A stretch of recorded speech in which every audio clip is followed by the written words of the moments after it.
क्या खबर चल रही है और ये क्यों चल रही है, इसकी कुछ आपको समझ आ रही है? चले मैं नहीं कहती कि ज़राए के मुताबिक कोई खबर आई, लेकिन अब जाहिर है क़यास चल रहा है, जिस तरह हुकूमत के बारे में एक वर्जन देखिए आता है। बहुत हो सकता है किसी को कोई हार्ट बर्निंग होती है सियासी पार्टियों के अंदर, ख़ुसूसन जब सियासी पार्टियों की एक सूबे में हुकूमत भी हो, फिर वहाँ आप लोग एमएनएज़ भी हों, एमपीएज़ आपके सरकार का हिस्सा हो, वो ऐसी बातें हो जाती हैं बड़ी-बड़ी पार्टियों में, उससे कोई फ़र्क नहीं पड़ता। फिर बंदे खुद ब खुद वो बातें सहाफ़ियों तक निकाल भी देते हैं, फिर सहाफ़ियों को कहते हैं कि यार तुमने ये ज़राए से चलाना है।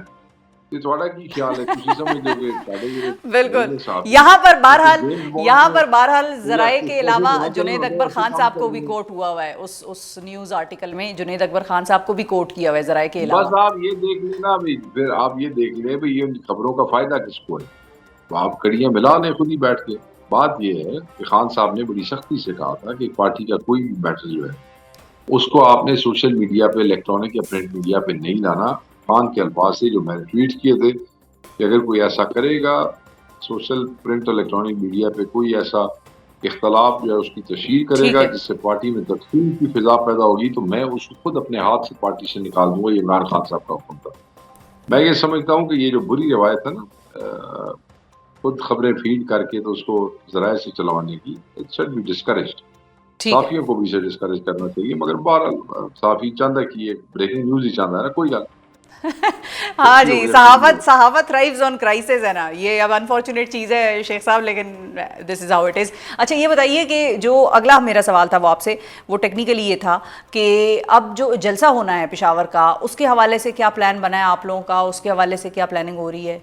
देखिए, उसके हवाले से चीफ मिनिस्टर ने कल एक बयान दिया है, वीडियो पैगाम है, वो जल्द ऐलान कर देंगे डेट। केपी अंडर वाटर रहा है बहुत सा इलाका, पंजाब का बहुत सा इलाका अंडर वाटर है, स्पेल पे स्पेल आ रहा है। अब चनाब में फिर वो हिंदुस्तान ने पानी वानी जो छोड़ दिया है, रावी सतलुज के हालात आप देख लें।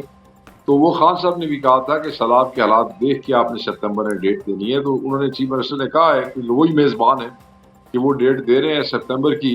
अब देखें हालात और मौसम देख के तो वो कोई तारीख दे देंगे। ठीक है। अच्छा, क्योंकि मसला वही है कि केपी तो अभी सैलाब की जद में है, पंजाब भी पूरा है, और अगर बड़ा आप लोग जलसा प्लान कर रहे हैं तो फिर पंजाब से भी जाहिर है आप लोगों का जो भी सपोर्ट बेस है उसने भी केपी पहुंचना होगा। देखें मसाइल तो जो है ना उन इलाकों में जहाँ पे पानी है, जैसे मेरे अपने हलके के अंदर सैकड़ों गांव जो हैं वो अंडर वाटर हैं। इसी तरह पाकपतन है, सहीवाल है, फैसलाबाद है, सरगोदा है। तो ये बेल्ट तो हार्ड हिट है शिफा, काफी सारा नुकसान हुआ है, बिल्कुल। जानी नुकसान भी हुआ है और माली नुकसान बहुत हुआ है। घर गिर गए लोगों के, रोटी कोई नहीं खाने के लिए। तो ये मुश्किल तो होगा, मगर अगर मैं ये समझता हूँ कि जो खुश्क इलाके हैं जहाँ पानी अभी तक नहीं पहुँचा, खा वो खैबर पख्तूनख्वा के हैं या पंजाब के हैं, अगर वही इसको थोड़ा सा सीरियसली देख लें सूबाई से दूर, तो जलसा तूफान एक शहर से भर सकता है। उसके लिए पूरे जी जी। पाकिस्तान ना भी हो तो फर्क नहीं पड़ता, but this call is for whole Pakistan. ठीक है, this call is for all Pakistan. और अच्छा, फाइनली ये भी बताइए शेख साहब, ये मैं सवाल आपसे नहीं करूंगी तो आप लोगों के साथ भी ज्यादती होगी। 6 इमदादी कैंप, जितना हमारे ज़राए के मुताबिक हमने सुना है, वो 6 इमदादी कैंप आपके झंग में भी आपने लगवाए हुए हैं। वहाँ पर इस वक्त सूरत हाल, अगर हम झंग की बाकायदा तौर पर बात करें तो क्या है, और किस तरह से इमदाद का सिलसिला आप कर रहे हैं? क्योंकि बहुत कम ऐसे लोग हमने देखे हैं, ये हम आपके बारे में अप्रिशिएट करेंगे कि आपने ये कैंप लगाए हैं। हमें फ्रैंकली इंडिविजुअली उस तरह से बहुत ज़्यादा लोग नज़र नहीं आए। गवर्नमेंट के कहने पे कर रहे हो या गवर्नमेंट खुद कर रही हो तो उसके पास तो वसाइल है ना, लेकिन एक आम आदमी खुद से करता है, वो कम लोग ऐसे नजर आए हैं। तो आप अपनी हम तो सूरत हाल। अपोजिशन में है जी, हम तो जो कर रहे हैं वो अपनी मदद आपके तहत कर रहे हैं। देखें, सबसे पहले हुआ जी जी ये बिल्कुल। कि शिफा गवर्नमेंट क्या करती है, सिर्फ जो हिफाजती बंद के साथ साथ अपनी बोट्स फिरा के तो वहीं पे चीजें तकसीम करके गायब हो जाते हैं। मेजॉरिटी कैंप्स हैं, कैंप्स में दवाइयाँ नहीं है। जिस वक्त चीफ मिनिस्टर आती है उस वक्त वहाँ पे कुछ चीजें रख रुख के ऑप्टिक्स के लिए, झंग से ही आपको देखा नहीं वो स्कूल के बच्चों की वीडियो जी जी। कि जी हमने इतवार वाले दिन ला के वहाँ पे बिठा दिया और ये क्या है कि खाना मिलेगा और उसके बाद खाना भी कोई नहीं दिया, और मतलब है कि हमें वहाँ जलील किया बिठा के। उसके बाद इसी तरह खवातीन जो वहाँ पे थी उनके साथ ये हुआ। फिर हमारे कैंप उखाड़े गए, वो कैंप हमने बाद में लगा लिए चीफ मिनिस्टर के जाने के बाद। अब हम कर क्या रहे हैं? वहाँ लोग परेशान हैं अपने जानवरों के हवाले से। जानवर उन्होंने खुश्की के ऊपर हमने पहुँचाए हैं, वहाँ हमने अपनी ज़मीनें वक़्फ़ की हैं कि आप वहाँ से चारा ले सकते हैं। वंडा चाहिए हो तो उसका हम हेल्प करने की कोशिश करते हैं। जो मवेशी अंदर रह गए हैं उनका चारा बोट्स के ऊपर उन तक पहुंचाते हैं जो टाइमली निकल नहीं सके थे। फिर लोग अपनी ना चोरियां बहुत होती हैं सैलाब के दिनों में, घर लोग छोड़ के बाहर आ जाते हैं ना, तो पानी होता है, तो फिर चोर ये कश्तियों में बैठ बूट के लूटते हैं। तो वो फिर ये क्योंकि सैलाब को पहली दफा तो आया नहीं है, तो कोई ना कोई फैमिली का बंदा पीछे रह जाता है, 2 रह जाते हैं, 3 रह जाते हैं, कि जब बुजुर्ग जो है वो नहीं छोड़ते जगह, तो फिर उनको बोट्स हम अंदर ले जाके पका पकाया खाना देते हैं। जो लोग खुश्की पे आ गए हैं और उनकी आयशों के बंदोबस्त हो गए हैं, उनको हम ड्राई राशन देते हैं। अच्छा। मेडिकल कैंप्स हमने लगाए हैं, टोटल हमारे 7 कैंप्स हैं, मेडिकल कैंप्स हमने लगाए हैं। वहाँ पे ये सैलाब से और पानी से जो बीमारियाँ, जो मूज़ी जो चीज़ें हैं वो पैदा होती हैं, उसका इलाज जैसे ही उनको बोट से हम लाते हैं एक दफ़ा वहाँ पे तो हम जो मैक्सिमम कर सकते हैं अपनी तरफ से, वो खान की हिदायत के ऊपर वो हम सब कर रहे हैं।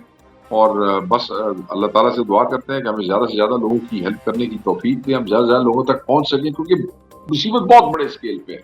और अभी तो आप देखिए कि अभी तो पानी है, जब पानी नीचे जाएगा, जी, जी, बिल्कुल, मैं फसलें यही खत्म हो पूछने वाली थी। जाएंगी, क्विकली यानी ये भी गिरेंगी। बताइए शेख वो साहब कि सेकंड फेज। आपको क्या लगता है 25 लाख का रकबा कह रहे हैं पंजाब में मुतासिर हुआ है, आप खुद इतनी बड़ी मुसीबत का यानी कि लोगों को बता रहे हैं कि किस तरह से आप लोग मदद कर रहे हैं, मदद करना भी मुहाल हुआ है इस वक्त, तो इस फ्लड शॉक से आपका हल्का कितने अरसे में रिकवर कर सकता है, ये जो सारी इतनी बड़ी तबाही आपने लेकिन एक्सपीरियंस की है? टेक इयर्स, हम इस पे बात करने जा रहे हैं कल, और बड़ी वो बात है यहाँ पे तो हुकूमत को चाहिए कि तमाम ZTBL के लोन्स जो हैं वो उनकी किस्तें वो कर दे, डिफर कर दे, लोन माफ करे, बिजली के बिल इस महीने के माफ करे, खाद बीज ये बिल्कुल रियायती कीमतों पे, जहाँ पे फसलें तबाह हो गई हैं वहाँ पे मुफ्त बीज हुकूमत को देने चाहिए। बिजली का बिल, साथ ये जो ये ट्रैक्टर तजवीज़ उनका वैसे जो बिजली के प्रॉपर्टी बिल माफ़ वैल्यू करने है। वाली तजवीज़ बिलावल भुट्टो साहब की तरफ से भी आई है आज। लेकिन हम तो पहले दिन से ये कह रहे हैं, बिलावल भुट्टो साहब ने तो मतलब बिलावल भुट्टो साहब ने तो उत्थे जाकर उन्हें तारीफ भी कर छड़ी पंजाब में। मैं अब क्या कह सकता हूँ, मगर बहरहाल जी बहुत बड़े स्केल की तबाही है, लोगों के घर गिर गए हैं, लोगों की फसलें तबाह हो गई हैं, इससे आपके लिए बहुत सी इमरजेंसी सिचुएशंस पैदा, चीज़ें महंगी हो जाए। देखें ना, गंदम खत्म, जो फसल खत्म होगी उसकी सप्लाई मार्केट में कम होगी, उसकी वो बढ़ जाएगी, उसकी कीमत बढ़ जाएगी, और फिर आम कंज्यूमर के लिए जो खाने पीने की अशिया ठीक। के हवाले से नहायत एक सख्ती सी आ जाएगी। और फिर जिन बेचारों को लाइवलीहुड ही खत्म हो गया है, जिनका अच्छा लाइफ स्टाइल को बड़ा नुकसान हुआ, जानवर बह गया, हजारों लाखों की तादाद में जानवर बह गए। और ठीक कई है जी। आपको पता है कि देहात में जो लाइवलीहुड है वो है ही जानवर के ऊपर, उसका दूध बेच के तो वो गुजारा करते हैं, गोश्त के ऊपर वो करते हैं। तो बहुत सा नुकसान हुआ है, और ये काफी अरसा तक, आपने कहा कितना, काफी अरसा तक जो है वो लोग इसको उस नुकसान में से नहीं निकल सकते।